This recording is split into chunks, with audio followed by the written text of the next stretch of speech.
এই পৃথিবীতে আসার আগে আরেকটা জগতে ছিলাম আমরা, তার নাম রুহের জগৎ, আলামে আরওয়াহ। আমরা তো এই পৃথিবীর বাসিন্দা নই, আমরা জান্নাত থেকে এখানে আসছি। সুবহানাল্লাহ। এটা তো আমাদের নোংরা জায়গা, এটা হচ্ছে আমাদের থাকার জন্যে নোংরা জায়গা। আমরা তো জান্নাত থেকে এসেছি এখানে। হাই ক্লাস থেকে লো ক্লাসে আসলে মানুষ খুশি হয়? জান্নাত হাই ক্লাস না দুনিয়া হাই ক্লাস? আমাদের পিতা মাতাকে জান্নাতে রাখা হয়েছিল, সেখান থেকে আমরা এখানে এসেছি। এখান থেকে আসি নাই? আর আত্মাগুলোকে, আমাদের আত্মাগুলোকে রুহের জগতে রাখা হয়েছে। সেখানে সমস্ত আত্মাগুলোকে ডেকে আল্লাহ পাক বলেছেন, আলাস্তু বিরব্বিকুম। আল্লাহ বলছেন কি? আলাস্তু বিরব্বিকুম, আমি কি তোমাদের রব নই? সমস্ত আত্মারা একসাথে বলেছিল, বেলা ইয়া রব্বি, অবশ্যই আপনি আমার রব। সুবহানাল্লাহ। আমরা এই সাক্ষ্যটা দিয়ে আসছি। সূরা আরাফ পড়লে আপনি বুঝতে পারবেন, এখানে আছে আমরা এই সাক্ষ্য দিয়ে পৃথিবীতে আসছি। এখানে এসে ভুলে গেছে, মনে পড়ে না। মনে পড়ে? মনে পড়ে না। এইটা মনে করানোর জন্যই তো আল্লাহ পাক যুগে যুগে নবী রসুল পাঠিয়েছেন। এটা মনে করিয়ে দেওয়ার জন্যই আল্লাহ পাক আসমানে কিতাব নাজিল করেছেন, যে তুমি ভুলে যেও না, তুমি ওই জগতে ছিলে, আমাকে সাক্ষী দিয়ে এসেছো। এই দুনিয়ার ফিতনায় আমাকে ভুলে যেও না। নবীগণ এসেছেন, হেদায়েতের বাণী শুনিয়েছেন, আসমানে কিতাব নাজিল হয়েছে, আমরা সেই কিতাব পেয়েছি। এই সিলসিলা চলতে চলতে আদম থেকে নিয়ে মুহাম্মদ সাল্লাল্লাহু আলাইহি ওয়াসাল্লাম পর্যন্ত প্রায় 1,24,000 নবী আল্লাহ পাঠিয়েছে। তার সর্বশেষ নবীর নাম কি? মুহাম্মদ রাসূলুল্লাহ সাল্লাল্লাহু আলাইহি ওয়াসাল্লাম। এর আগে তাওরাত, জাবুর, ইনজিল সবই আল্লাহর পক্ষ থেকে এসেছিল। মানুষ যখন সেগুলোকে বিকৃত করেছে, আল্লাহ পাক আবার নতুন করে বিধান পাঠিয়েছে। এই সর্বশেষ বিধান কোনটা?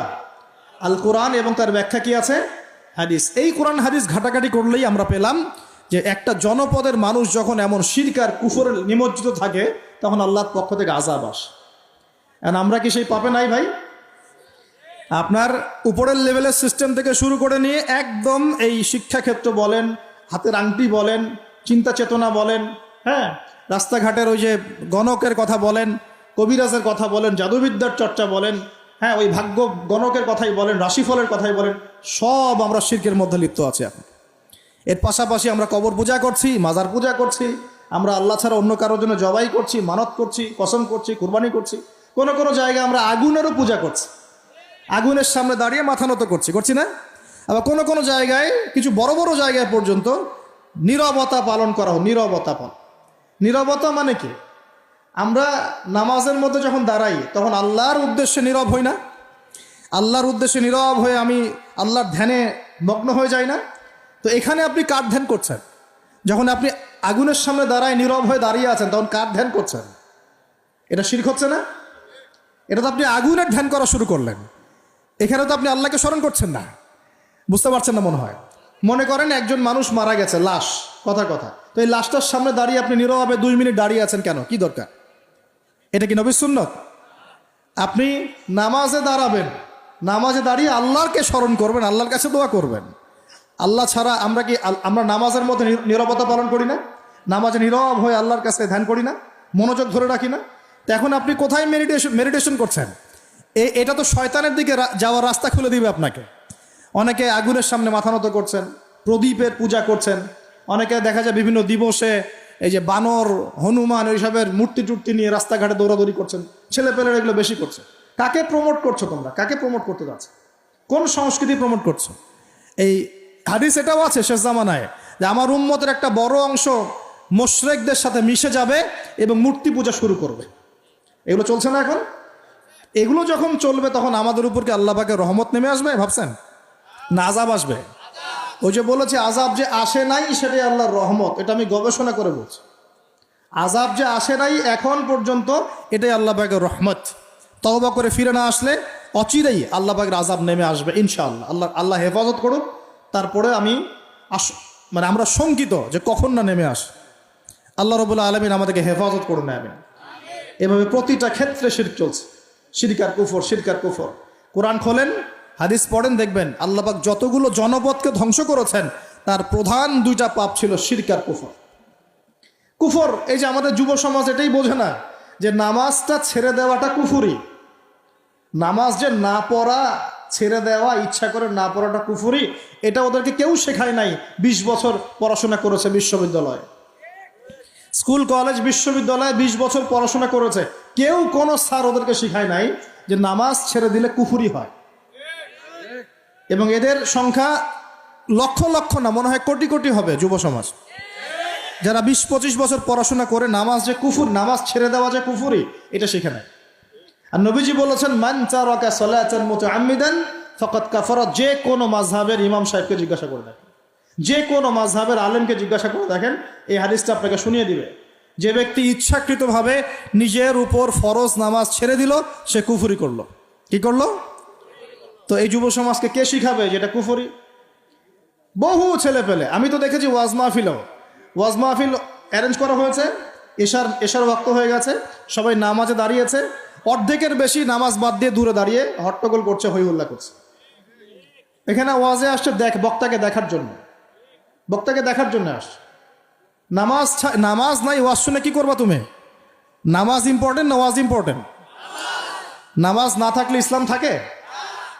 আমি আজকে একটা হাদিস পড়ে আসছি, আস্তে আস্তে পড়তে আসছিলাম এগুলা, যে ইসলামের শেষ জামানায় ইসলামের যে বিষয়গুলো উঠে যাবে, হ্যাঁ, ইসলামের যে বিষয়গুলো উঠে যাবে তার মধ্যে অন্যতম একটা হচ্ছে আল্লাহ পাকের আইন, আল্লাহ পাকের শাসন। উঠে যায় নাই সারা বিশ্ব থেকে? আস্তে আস্তে আস্তে উঠে গেছে না? আচ্ছা, এরপর বাকি থাকবে নামাজ। এরপর বাকি থাকবে কি? নামাজ। ওই নামাজ হবে সর্বশেষ ইসলামের রোকন, যেটা সর্বশেষে উঠে যাবে, নামাজও উঠে যাবে। এখন দেখেন তো সমাজের কত পার্সেন্ট মানুষ নামাজ পড়ে? কত পার্সেন্ট? একটু হিসাব করবেন, খালি মসজিদে ফজরের ওয়াক্তে আর এশার ওয়াক্তে যাওয়া আসা করে বুঝতে পারবেন যে নামাজ কত পার্সেন্ট মানুষ পড়ে, 5 ওয়াক্ত নামাজ কত পার্সেন্ট মানুষ পড়ে। তাহলে এই যে নামাজ যে শেষে উঠে যাবে, তাহলে শেষের সময় আমরা চলে আসছি না? আমরা এখন মানুষকে বিবর্তন শেখাই, অথচ আল্লাহ পাক বলেছেন যে খলাকতু বিয়াদিয়া ইয়া ইবলিস, হে ইবলিস, মা মানাআকা, তোমাকে কে নিষেধ করলো? মা মানাআকা আল্লা তাসজুদা ইয আমারতুক, তোমাকে কে বারণ করলো আদমকে সেজদা করতে, যাকে আমি সৃষ্টি করেছি? খলাকতু বিয়াদাই, আমি যাকে নিজ হাতে সৃষ্টি করেছি। তাহলে আল্লাহ পাক আমাদেরকে কিভাবে সৃষ্টি করেছেন? নিজ হাতে। এটা সম্মানের না? এটা ভালোবাসার না? আল্লাহ পাক অন্য কোনো মাখলুক সৃষ্টির ব্যাপারে বলেন নাই যে আমি অমুক মাখলুকটাকে নিজ হাতে সৃষ্টি করেছি, আসমানকে নিজ হাতে সৃষ্টি করেছি, জমিনকে নিজ হাতে সৃষ্টি করেছি, এমনটা আল্লাহ পাক কোথাও বলেন নাই। আল্লাহ পাক শুধু বলেছেন আদমকে সৃষ্টি করেছি, খলাকতু বিয়াদাই, আমি নিজ হাতে তাকে সৃষ্টি করেছি। সুবহানাল্লাহ। আল্লাহ পাক তাকে সৃষ্টি করে দুনিয়াতে পাঠিয়ে আল্লাহ পাকের খেলাফতের দায়িত্ব দিয়েছেন যে আদম তুমি দুনিয়ায় যাও, দুনিয়ায় নির্দিষ্ট সময় থাকবে, চিরস্থায়ী হতে পারবে না, আমার বিধান আমি নাজিল করব, সেগুলো যদি মেনে চলো এবং তা প্রতিষ্ঠা করো, তাহলে তুমি জমিনে আমার খেলাফতের দায়িত্ব পালন করলা। জমিনে যে আল্লাহ পাকের বিধান মেনে চলে, আল্লাহর বিধান প্রচার প্রসার ঘটায়, প্রতিষ্ঠার চেষ্টা করে, সেই আল্লাহ পাকের খলিফা। আর জমিনে যে ব্যক্তি আল্লাহর বিধান মানে না, আল্লাহর বিধানের পরোয়া করে না এবং এই বিধান দিয়ে বিচার ফয়সালা করে না, সে আল্লাহ পাকের খলিফা নয়। সহজ কথা, সে তখন কার খলিফা? সে তার প্রবৃত্তির দাসত্ব করছে, অথবা শয়তানের পূজা করছে, অথবা নিজের মন গড়া প্রবৃত্তি হাওয়া এর দাসত্ব করছে। আল্লাহ পাক আমাদের সবাইকে আল্লাহ পাকের বিধান মেনে চলার তৌফিক দান করুন। এখন ইবলিসকে আল্লাহ পাক বলছেন কেন তাকে সেজদা করলে না যাকে আমি নিজ হাতে সৃষ্টি করলাম? তা আমরা বুঝতে পারলাম আল্লাহ পাক আমাদেরকে নিজ হাতে সৃষ্টি করেছেন, আর আমরা এখন বাচ্চাদেরকে শেখাচ্ছি না, এই সৃষ্টির তত্ত্ব ভুল। তোমাদেরকে আগে এইভাবে আগে হাঁটতে দাঁড়াতে পারতে না, বাঁকা হয়ে থাকতে, তারপর একটু লম্বা হলে, তারপর আরেকটু লম্বা হলে, তারপর আস্তে আস্তে মানুষ হয়ে গেলে। আমরা এগুলো বাচ্চাদেরকে শেখাচ্ছি। কেন শেখাবো? আমার বাচ্চা তো মুসলিম, আমার বাচ্চা তো মুসলিম পরিবারের বাচ্চা, এ কি ইহুদি খ্রিস্টানের সন্তান? ওদের ওই সভ্যতার আল্লাহর সাথে কোনো সম্পর্ক নাই।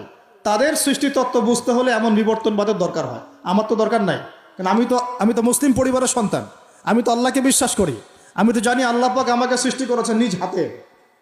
আল্লাহ পাক আমাদেরকে সৃষ্টি করেছেন কি? নিজ হাতে, এবং রুহের জগৎ রেখে আমাদের কাছে ওয়াদা নিয়েছেন